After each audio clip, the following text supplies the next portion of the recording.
The CBS Radio Mystery Theater presents...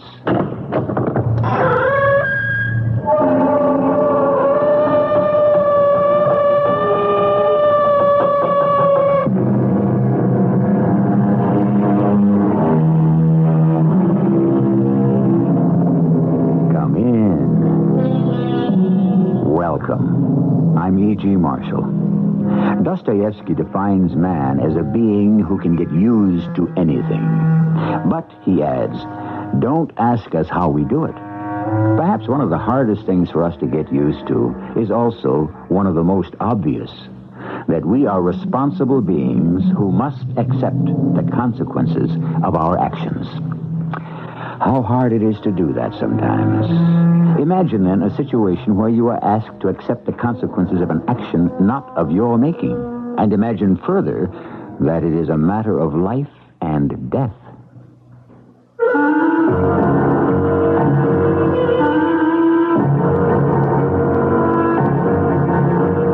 Our mystery drama, Crossfire, was written especially for the Mystery Theater by Percy Granger and stars Russell Horton.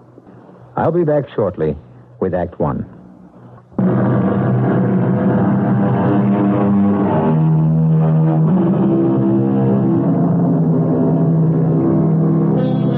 The German philosopher Schopenhauer claimed that mankind was doomed to vacillate eternally between the two extremes of distress and boredom. That is an extremely pessimistic view of life, yet we must admit it contains a certain amount of truth. The central character in our story is a man named Frank Grove, and one might say that distress and boredom were occupational hazards in his profession, driving a cab in New York City. As we pick up his story on a fashionable side street in Midtown Manhattan, boredom has definitely had the upper hand on the evening. But, as they say, the night is still young. Hello? Hey, mister. Huh? Are you taking fares? Sure. Hop in. Applaud your ability to sleep in all this traffic. That's not too hard to do on a slow night. You're not from New York, huh? No, Miami. You won't take advantage of me, will you? Well, not intentionally. Where to? 132 Clarkson Avenue. Clarkson. That's in the Bronx. Yes.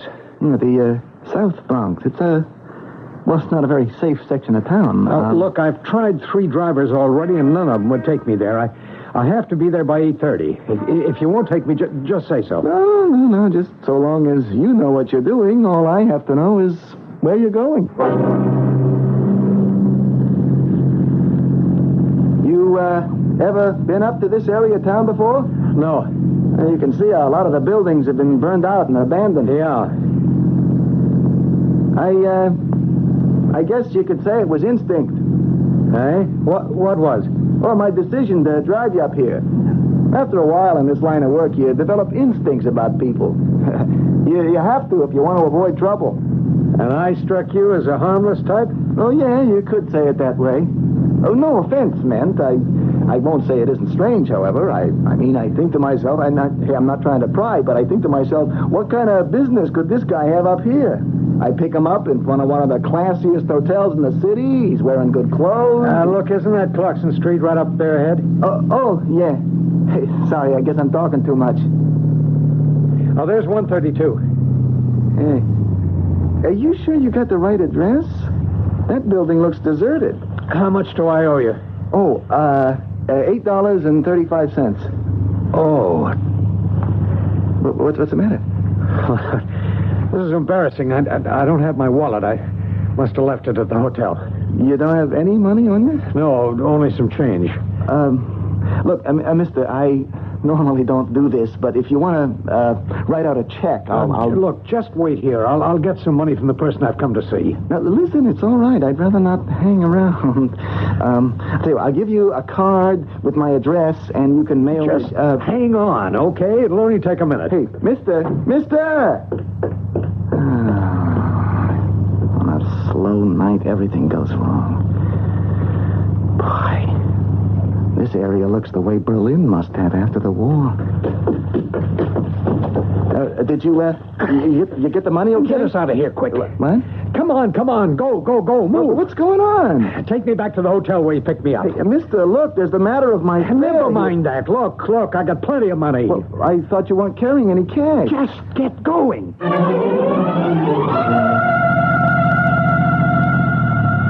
Well, we're here, mister. This is where I picked you up, the Belleville Hotel. Yeah, thanks. Let's see, that was $8.35 for the trip up, $8.50 coming back, $16.85 altogether. All right, here you go. Oh, hey, this is a $100 bill. I can't change that. That's the smallest bill I have. In that whole wad there, you've got nothing smaller than 100? I'm sorry. Well, obviously, $16.85 isn't much to you, but to me, it's a lot. Look, I'll wait here while you get change in the hotel, okay? Listen, may I ask you a question? What? This cab, do you own it, or is it part of a fleet? Well, it's mine. I own it. Why? So you keep your own hours, right? Yeah. Look, mister... when do you start work tomorrow? 3:30, it depends, whenever I feel like it. All right. Tomorrow afternoon at 4 o'clock, I want you to drive along 62nd Street between 1st and York. Now, there'll be a man in a long, dark overcoat walking along the south side of the street. You got it? He'll hail you. He'll identify himself as Mr. Meacham. I want you to pick him up and take him wherever he wishes to go. No thanks. Look, if you just change that bill... I'm not asking this just as a favor. I'm prepared to make it worth your while. Look, I'm sorry. I'm not asking any questions, okay? I don't know what's going on, and I don't want to know. I won't change this bill. What? This $100 bill. It's yours. $100? The whole thing. And I'll see that my friend Meacham gives you the same. Mister, is this something illegal? 4 o'clock tomorrow. Is it a deal?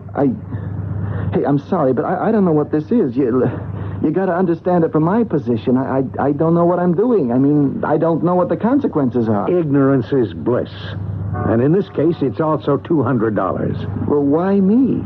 Why does it have to be me? My cab. The question of timing is very important. We have to know there'll be a cab available to Mr. Meacham at precisely 4 o'clock tomorrow afternoon. Yeah, but getting a cab in this city isn't hard unless it's raining. Well, then let's just say we're willing to pay $200 so we won't have to worry about the weather tomorrow. Now, no more questions, okay? $100. Is it a deal? And another 100 tomorrow? Yeah.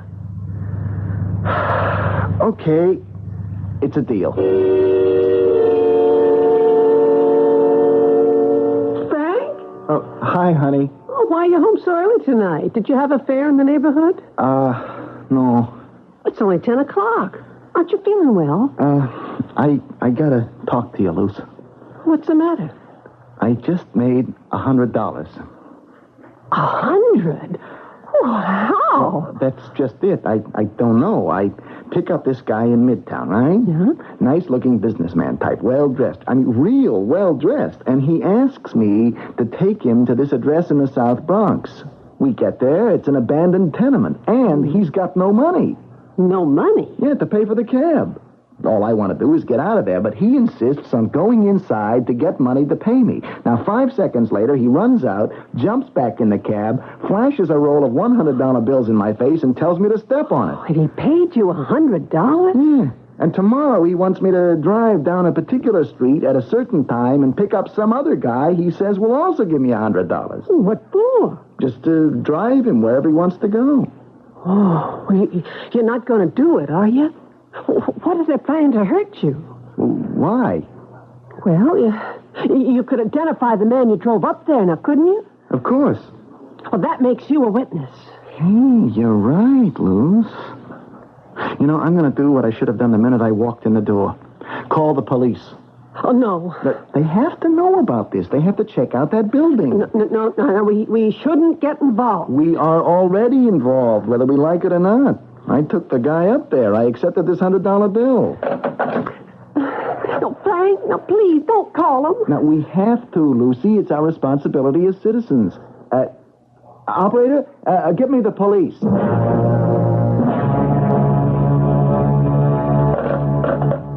Well, The officer I spoke to said they'd send up a patrol car right away to that address. I heard you give them our name. Well, of course. Well, what if they find something and they want to ask more questions? If I can be of any help to them, that's what I should do. Well, and then what? What? If those crooks find out you went to the police, now what do you think they'll do? Well, how do you know they're crooks? Oh, Frank, something obviously happened in that building. Okay, but how will they find out I called the police? Look, I just won't go pick up that man. Tomorrow it'll be all over. You'll get another cab, no big deal.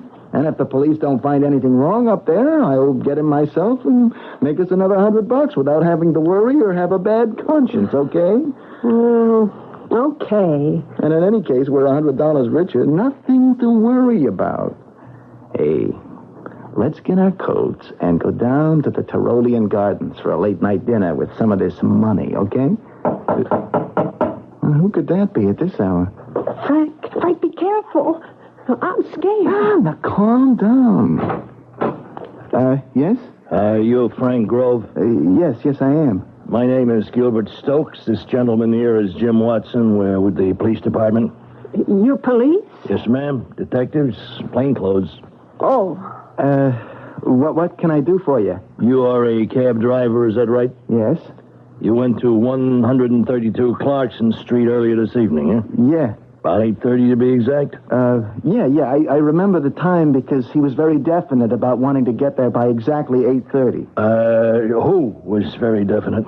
Well, the man we're talking about, the man I drove up there. All right, let's go, Mr. Grove.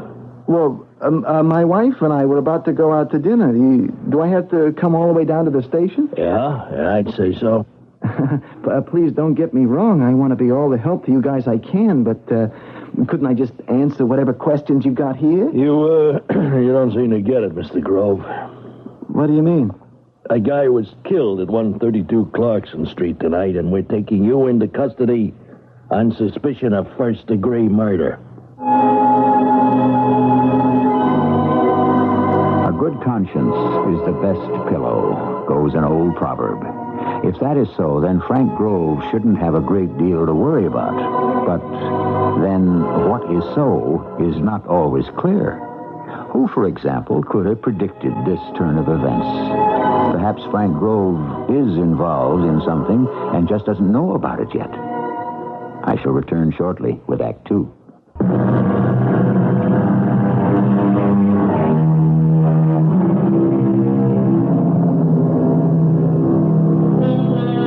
Albert Einstein observed that everything is relative, depending on the vantage point from which it is viewed.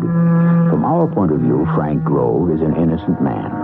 At most, he is guilty of taking a $100 bill from someone who might be involved in shady dealings. But from the point of view of the detectives on his doorstep, he is guilty of far more than that. Where does the truth lie? Officer, you're making a mistake. If so, we'll get it straightened out down at the police station. Now, my husband isn't a murderer. Well, he admits going to the address where the body was found. Is that right? Well, yes, because I had a fare. Some guy asked me to drive him there, but I never even got out of the cab. This guy you claim you drove. Tell me, where did you pick him up? In Midtown? Where? In front of the Bellevue Hotel. I dropped him at the same place. I see. Is he staying there? Well, I couldn't say that for certain. Oh, Frank. Well, I couldn't, really, honey, not for sure. I mean, I didn't actually see him come out of the hotel or go into it. Do you know his name? Well, why would he tell me his name? I'm just checking, okay? Now, we got to cover all the angles. What do you look like? Oh, he was very well dressed. Silk suit, good-looking shoes, nice Do you tie. think you could identify him if you saw him again? Oh, sure. I got a good look at him under the streetlight. And after he got back in the cab, he made me so nervous, I kept an eye on him in the rearview mirror. Well, why did he make you nervous? Well, 1 minute he said he didn't have any money. A few seconds later, he comes running out of that building. He had a whole fistful of bills. The Bellevue Hotel. Huh? Yeah. Oh, I remember. He said he was from out of town, Miami. You see, Lucy, there's no problem. They're just doing their job. Well, I still don't think you should have gotten involved. Involved? What do you mean? Well, I don't think he should have called the police at all. Oh, you called the police? When? Well, maybe 10, 15 minutes ago. Isn't that why you're here? Yeah. A patrol car in the area checked it out and radioed us to pick you up. That's all we know. So come on, let's go. You're still going to arrest him? Now, Lucy, there's nothing to worry about. I just got to cooperate with them. They're not even listening to you. Why don't they go find this man from Miami? Because, Mrs. Grove, a bird in the hand is worth two in the bush.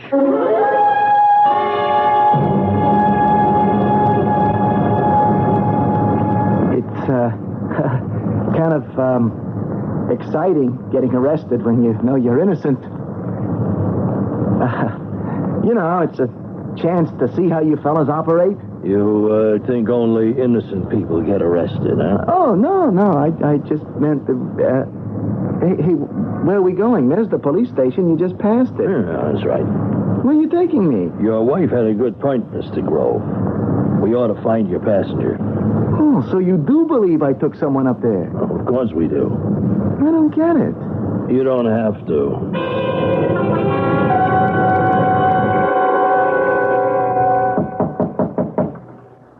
Who is it? Police. What do you want now? Mrs. Grove? Yeah. I'm Lieutenant Thompson, Homicide Division. Here's my ID. Well? I'd like to speak to your husband. Yeah, if you want to speak to my husband, what are you doing here? Excuse me. This is the home of Frank Grove, isn't it? Yeah. Well, he drives a cab by profession? Yeah. Okay. How many times are we going to go through this? Well, I'm sorry. Maybe your husband didn't tell you, but he called in this evening with a lead on some possible trouble at an uptown address. Well, now, no kidding. Well, we checked it out. He was right. We found a body. A man was murdered, and we'd like to get some further details from your husband about the passenger he said he drove up there. Well, then why don't you just turn around and go back to the police headquarters? I beg your pardon? Well, that's where your men have taken him. My men? 2 plainclothes detectives were here not 15 minutes ago. And they took your husband? They arrested him. On what charge? They claim he murdered that man. Mrs. Grove, these 2 men, did you see their identification? They didn't show us any. Why? I said, did they give their names? Yeah. Gilbert Stokes and something Watson. I didn't get his first name. Mrs. Grove, I don't know who those 2 men were, but they were not police. There's no one in our division by those names. They weren't the police? Well, then who were they? And how did they know Frank went to that address tonight?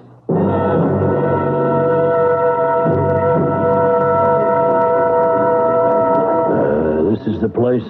The Bellevue Hotel, yeah. I picked them up right out in front. Now, but I cannot say for a fact that he was staying here. I mean, he never actually said... All right. We'll check it out. Hey, Watson. Yes, boss?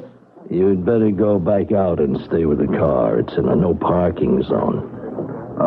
You mean you guys have to worry about getting tickets? Yeah. Come on. Well, I'll do my best, officer, but this is a big hotel. I don't even know this guy's name. Excuse me, ma'am. Yes, may I help you? Yeah, we're looking for someone who might be staying here. Mm-hmm. Okay, Grove, you're on. Yes. Well, it's a man. Mm-hmm. He's about 6 feet tall. Perhaps if you just told me his name. I don't know his name, I'm sorry. But he was a very distinguished-looking guy. Well, we have a lot of people staying with us, and we specialize in distinguished-looking people. He was from Miami. He told me that. All right, I suppose I can look down our register here. I only see one guest from Miami, Mr. Langston. Langston? Frederick Langston. He checked in earlier today. Fine-boned, broad-shouldered, about 45, a bit gray at the temples. Sir, I do not examine every guest. Wearing a dark green silk suit? Langston? Oh, yes. Oh, I know who you're talking about. What room is he in? Oh, room 212, but you won't find him in. Well, why not? Well, he was taken away about a half an hour ago by the police.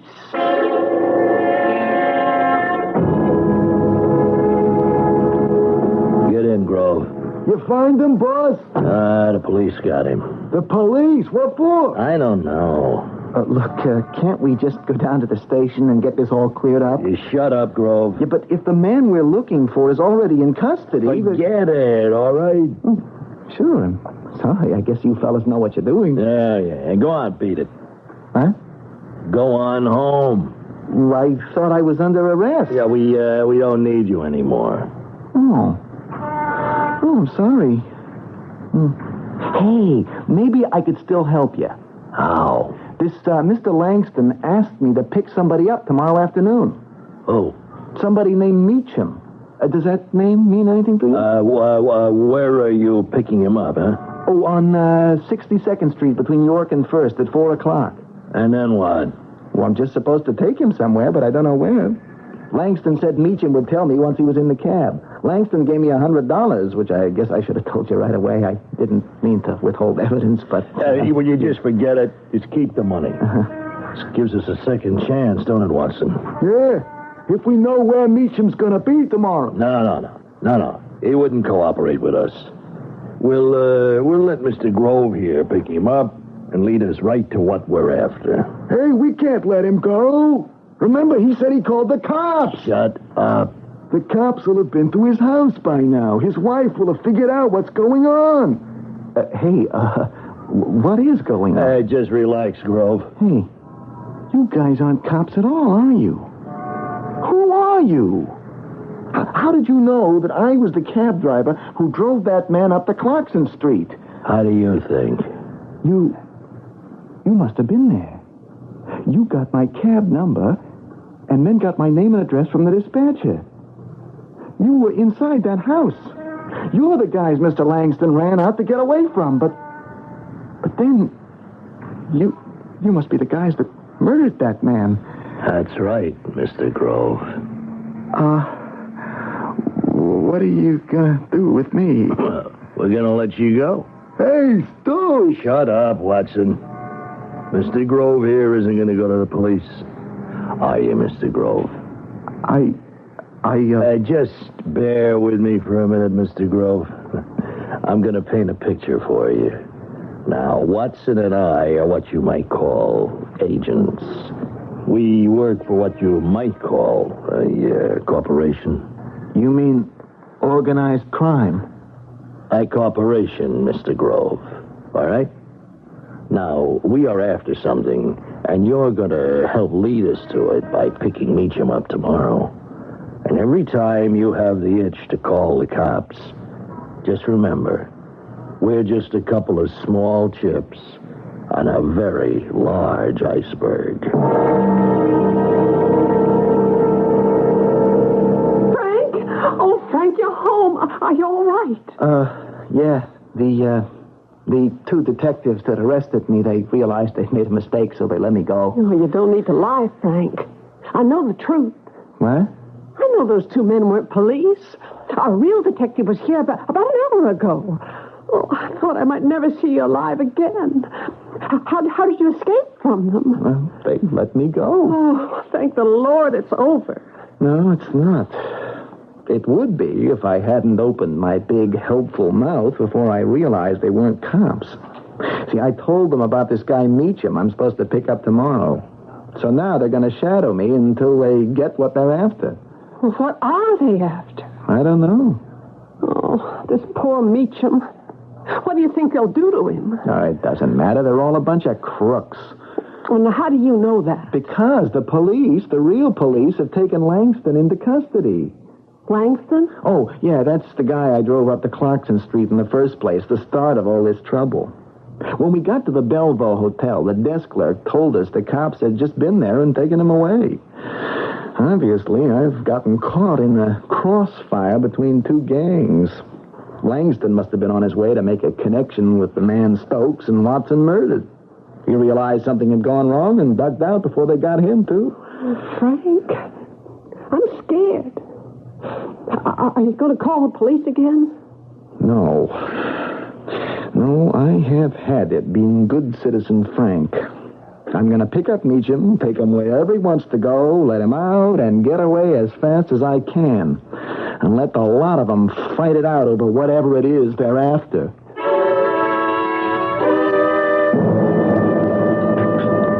Morning, dear. Oh, morning, Luce. I got breakfast on. Oh, here's the morning paper. Oh, I'll take the vacuum out and clean the cab while the eggs are cooking. Okay. And don't you get so wrapped up in the paper you forget to keep an eye on the stove.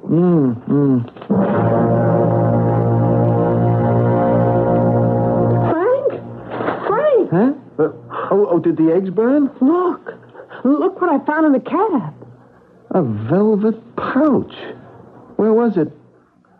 Stuffed down behind the back seat. One of my customers must have dropped it. Oh, look what's inside. Diamonds? Diamonds. Oh, there must be dozens of them here. Look at the size. Honey, these must be worth a fortune.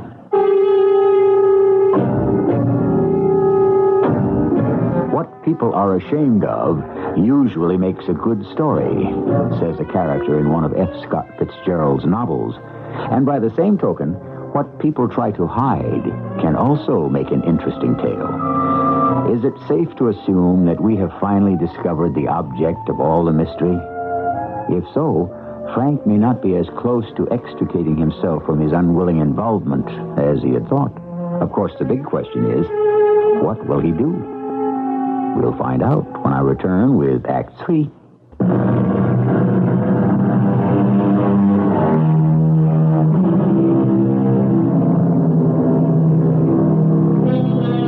How we respond to things is a fairly accurate yardstick for measuring who we are. Frank Grove has already demonstrated that by nature he is a law-abiding citizen, ready and willing to be as helpful to the authorities as he can. Lucy, his wife, has been somewhat less civic-minded, but then she may have something else on her mind, like staying alive. Diamonds. Look, Lucy, look how they catch the morning light, how they reflect the sun. Have you ever seen anything so beautiful? Frank, how did those diamonds get into your cab? Of course. This must be it. This must be what all those guys are after. Are you sure? I mean, couldn't someone have just dropped this by accident? Oh, Langston was the only fare I took last night. It had to be him. But you said he didn't even have any money on him until after he came out of that building. Well, I don't know. Maybe he just said that so I'd be forced to wait for him. I never would have hung around that neighborhood otherwise, and he'd never have found another cab there, especially at night. So, these are what he was taking up there to deliver to that man who was murdered. Then they must have slipped out of his pocket while you were driving him back to his hotel. Oh, and now he's been arrested. You know something? I don't think he dropped them, Lucy. Why not? Well, this pouch is too bulky to have slipped down behind the seat by itself. You mean you think he left them in your cab on purpose? Yeah. And I think that's why I'm picking up this fellow Meacham this afternoon, so he can retrieve them. Langston must have suspected the police were onto him. That must be it. It had nothing to do with where I was supposed to take Meacham at all. The only thing that counted was that it was my cab he got into. And that's why it was worth $200 to him. Well, what are we going to do? Well, I don't know. Maybe we should call the police again. You can't. Not now. Not if Meacham knows you have these. I mean, you have to deliver them. But it's stolen property, Lucy. It doesn't belong to them. Well, we don't know that. Not for certain. Well, it has to be. I mean, why else was Langston acting so furtively? Why else would the police arrest him? I don't think I have any choice. Well, think what Meacham will do if he doesn't find them. Honey, we have got to do what's right. One man has already been killed, Frank. Look, let him pick up the diamonds and let us get out of this nightmare. But what if that isn't the end of it? I mean, how do I know I'll be safe after Meacham has the diamonds? What if he has orders to kill me anyway? Why? What's the phrase they always use in the movies? I know too much. I can identify Langston. I can identify Meacham. Honey, these are desperate men. The police are obviously on to them. One side's already shown they're ready to kill for these little pieces of rock. Why not the other? Well, it's not fair. It's not right that you should have gotten caught up in this. But the fact is, I have got to go to the police. At least they can protect us. Oh, well, from two mobs? How? Now, how are they going to protect us? I don't know. One side knows I have the diamonds, is expecting me to deliver them. The other side doesn't know I have them, but is watching every move I make. Oh, maybe you're right. The least of all the evils is to put them back behind the seat where you found them, let Meacham pick them up, and just hope I'll be safe. I just hate the idea of helping that scum. I know you do, dear, but it's not your fault. I mean, you can't help it. Well, that doesn't matter. It's still breaking the law. Look, you were ready to do it last night. I'll just pick Meacham up and take him wherever he wants to go, now you said. Well, it was easier when I didn't know exactly what it was I'd be doing. Well, at least we got $100 out of it. Oh, no. What? The eggs. They're burnt. I'm not hungry. Breakfast is ruined. Who cares? I do. Oh, Frank. Frank, I'm so frightened. Hey, Lucy. Now, I'll be okay. Hey. What's this? What? Well, this picture in the morning paper. It's him. Who? Langston. The man I took up to Clarkson Street last night. Huh? There's a whole article on him. Noted businessman seeks asylum. Businessman? Frederick Langston, highly respected jeweler, has voluntarily placed himself in police custody prior to testimony he intends to give later this week to a grand jury. A grand jury investigating mob infiltration into the jewelry business. Are you sure this is the same man? Yeah, it says he's from Miami. Oh, that's where this guy was from. And the picture, I recognized him right off. Oh, but if he's a businessman... It says here he has documented evidence of such infiltration, that honest businessmen have had to conduct large-scale transactions in secret, and that even so, a number of jewelry dealers have been murdered. The man in that building in the Bronx. Yeah. So Meacham must have been a colleague of his. Yeah. Well, I've got nothing to worry about. Except... What? Well, I can't take these diamonds to him now. Stokes and Watson will be right behind me. Meacham will be robbed, or worse. But if you don't... Lucy, those guys are murderers. Who's that? Oh, quick, get these diamonds out of sight. Okay. Yes? Mr. Grove? Yes. I'm Detective Lieutenant Thompson with the police department. Oh. I was here yesterday. Didn't your wife tell you? Oh, yes. Yes, well, she said you were abducted by two men posing as police detectives. I was, yes. Two men probably connected in some way with the dead man we discovered up in the Bronx. In response, I might remind you to your phone call. Yeah. Well, excuse me, they let you go, or did you escape? They, let me go. You all right? Yes, thank you. Well, why didn't you call us? Oh, I'm sorry. I only just got home. I see. Well, I came by to speak to your wife to see if she'd had any word from you. You may have seen it in the morning paper that a Mr. Langston has sought police protection. Yes.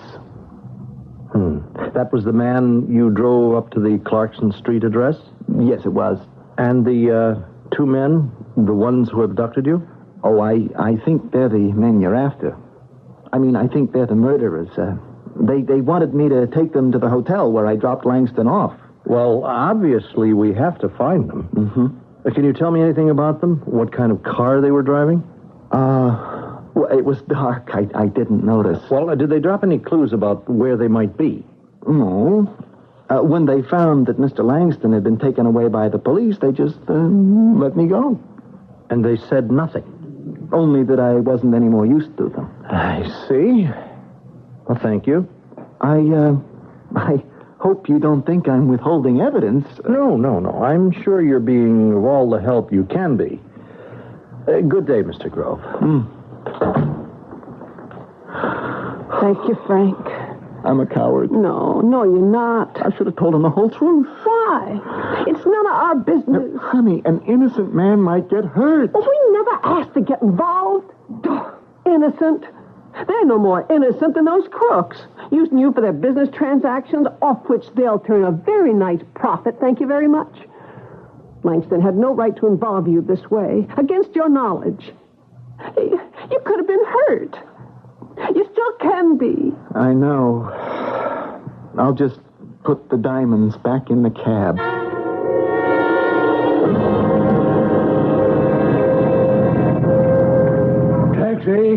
Taxi! Are you Mr. Meacham? Yes, may I get in? Sure. Well, you're right on time, thanks.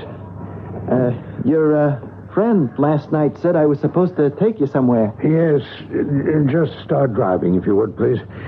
I'll give you directions in a moment. Suppose you're wondering what this is all about. Well, Mr. Langston said I wasn't supposed to ask any questions. How did you know his name? What? Has something gone wrong? No. I saw it in the morning paper. Oh. So you know what business we're in, anyway. Why we're having to be so cloak and dagger, as it were. Where to? Pardon? Where am I supposed to take you? Oh, well, as it turns out, it doesn't really matter. Right around this corner here will be fine. Well, are you sure we're off the main avenue here? Isn't that all right? Well, sure. It's just that there's not very many people on these side streets. No, but I don't see what difference that makes. Now, I believe the price you agreed upon with my colleague was $200? Was it more? No. 200. Of which you've already been paid 100, is that right? Yeah. Well, then, here's the other 100, Mr. Grove. How did you know my name? Well, that's what it says on your taxi license there on the dashboard. Oh, yeah. Look here, are you sure everything's all right? Yeah, sure. All right, here's your money. It's been a pleasure doing business with you. Wait. Don't get out. Shut the door. What's the matter? We're being followed. By whom? The two men who murdered that guy last night up on Clarkson Street. The one Mr. Langston was supposed to meet. Well, that was Mr. Glover, my partner. Look here, are you sure we're being followed? How do you know? Now, it's too long to try and explain now, but I know what's going on, Mr. Meacham. My wife discovered the diamonds, the ones you just picked up. Do you know which car it is that's following us? The white sedan behind us on the corner. Oh, what can we do? If I get out of this cab now, I'm a dead man. They threatened me if I tried to double-cross them. That's why I had to pick you up. I'm sorry, Mr. Grove. The problem was ours. We never should have gotten you involved. Now, listen. I can put a call in to our dispatcher from the cab here and have him notify the police. No. You've taken enough risks already. Besides, it's too late. Look, they're getting out of their car. They're coming toward us. Is there anything we can do? Nothing. This is a dead-end street. Good. I'll give them the diamonds, Mr. Grove. Hope that'll satisfy them. Grove? What's going on here? You two having some kind of powwow? No. Is this Meacham? Please, I know what it is you're after. If I give them to you, will you let us go? Well, of course. Well, then, here they are. And if they're cut properly, there should be $250,000 worth of diamonds there. Hey, thanks. Well, that was easy. Hey, Watson? Do you have the silencer on your gun? You said you wouldn't harm us. Did I? Well, I'm sorry, I don't remember. Watson? Hey, what's that? Cops coming down the street. Quick, get back to the car. They cut us off. We're trapped. Drop it! Drop the gun! Hold it right there, the both of you!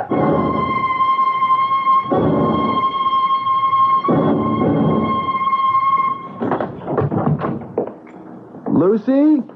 Frank? Oh, Frank. Are you all right? Did the police get there in time? Ooh, just barely. Lieutenant Thompson said it was you who called them, right? Yeah. I told him where you were meeting Mr. Meacham. Boy, you saved our lives. Honey, what made you change your mind? Oh, well, after you left, I read the newspaper article on Mr. Langston again.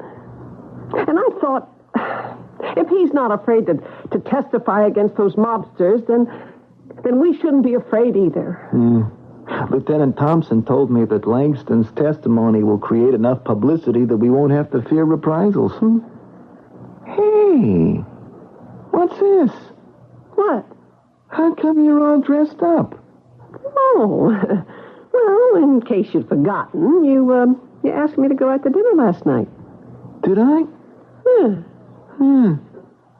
Well, maybe it'll all come back to me, while I'm changing into my suit. Our actions, even our best deeds, are rarely heroic. But then, so often the situations in which we find ourselves are complex and enigmatic. The lines between right and wrong are clouded and uncertain, except in retrospect. Perhaps the one general statement we can make about ethics is that a good person is one who will stumble more often into the right than the wrong. I shall return in a moment with a final word.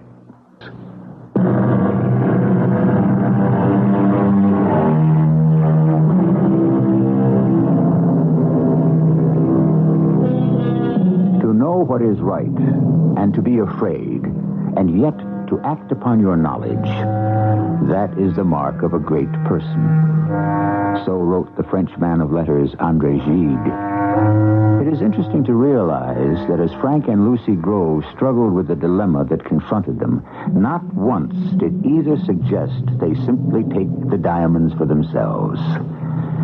How many of you can say that thought never crossed your mind either? Our cast included Russell Horton, Ann Williams, Court Benson, and Earl Hammond. The entire production was under the direction of Hyman Brown. This is E.G. Marshall inviting you to return to our Mystery Theater for another adventure in the macabre. Until next time, pleasant dreams.